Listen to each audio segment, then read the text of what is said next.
यह कहानी आपकी जिंदगी बदल सकती है, पर इसी कहानी को जरा ध्यान से सुनना, क्योंकि यह एक रियल कहानी जो कि छत्रपति संभाजी महाराज पर आधारित है। तो चलिए शुरुआत करते हैं। छत्रपति संभाजी महाराज की कहानी साहस, बुद्धिमत्ता और बलिदान की मिसाल है। उनका जीवन संघर्षों से भरा था, लेकिन उन्होंने कभी हार नहीं मानी। उनकी प्रेरणादायक कहानी कुछ इस प्रकार है, जब मुसीबतों के आगे झुकना मना था। संभाजी महाराज, जिन्हें शंभू राजे भी कहा जाता है, छत्रपति शिवाजी महाराज के वीर पुत्र थे। उनका जन्म 14 मई 1657 को हुआ था। बचपन से ही वे तेजस्वी और ज्ञानवान थे। संस्कृत, फारसी सहित कई भाषाओं में निपुण थे, लेकिन साथ ही वे एक महान योद्धा भी थे।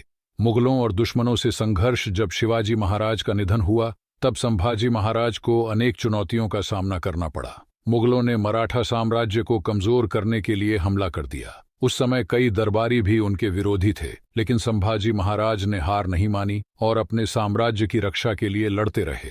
उन्होंने मुगलों, सिद्दियों, पुर्तगालियों और अंग्रेजों के खिलाफ कई युद्ध लड़े और हर बार अपनी वीरता से दुश्मनों को चौंका दिया। उनके नेतृत्व में मराठाओं ने कई अभूतपूर्व विजय प्राप्त की। औरंगजेब के सामने न झुकने की शपथ संभाजी महाराज की सबसे प्रेरणादायक कहानी तब की है, जब वे मुगल बादशाह औरंगजेब के हाथों गिरफ्तार हुए। औरंगजेब ने उन्हें अनेक यातनाएं दी और धर्म परिवर्तन करने का प्रस्ताव रखा, लेकिन वीर संभाजी ने गर्व से कहा, शिवाजी महाराज का पुत्र मुगलों के सामने सिर नहीं झुकाएगा।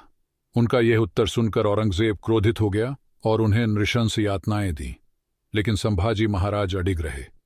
अंततः 11 मार्च 1689 को उन्हें क्रूरता से शहीद कर दिया गया। प्रेरणा।